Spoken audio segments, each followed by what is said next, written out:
I don't think women can have it all. I just don't think so. Um, we pretend we have it all. We pretend we can have it all.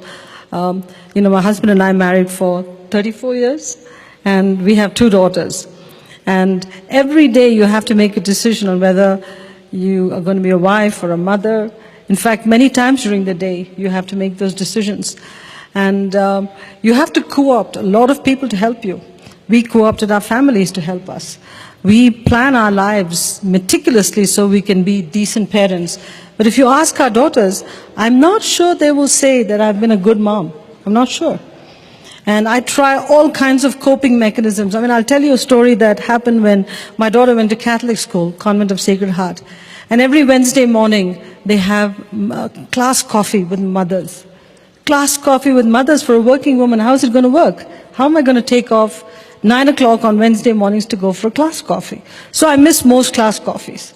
My daughter would come home and she'll say, list of all the mothers that were there, and you were not their mom. First few times I would die with guilt. But I developed coping mechanisms. I called the school and I said, give me a list of mothers who were not there. So when she came home in the evening, she'd say, you were not there, you were not there. I said, Mrs. Rag wasn't there, Mrs. So-and-so wasn't there. So I'm not the only bad mother. You have to cope because you die with guilt. You just die with guilt.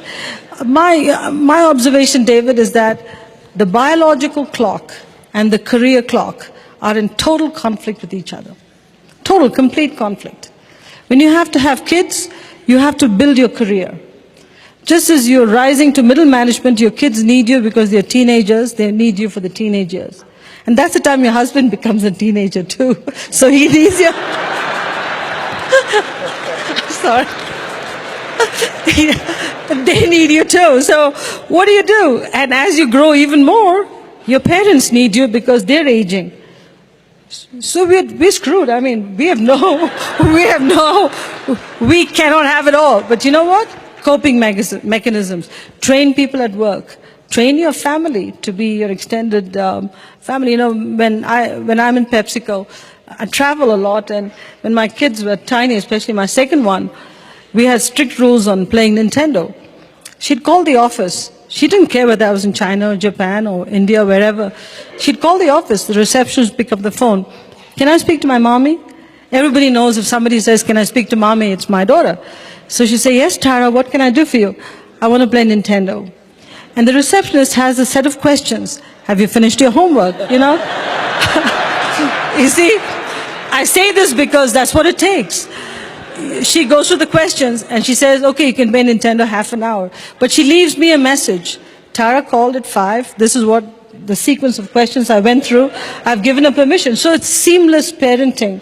But if you don't do that, I'm serious. If you don't develop mechanisms with your secretaries, with the extended office, with everybody around you, it cannot work. It can't. Motherhood, stay-at-home mothering was a full-time job. Being a CEO of a company is 3 full-time jobs rolled into one. How can you do justice to all? You can't. The person that hurts the most with this whole thing is your spouse. There's no question about it. Raj always says, you know what, your list is PepsiCo, PepsiCo, PepsiCo, your 2 kids, our 2 kids, your mom, and then the bottom of the list is me. There are 2 ways to look at it. You should be happy you're on the list. So don't complain. Just don't complain. He is on the list, very much on the list. But,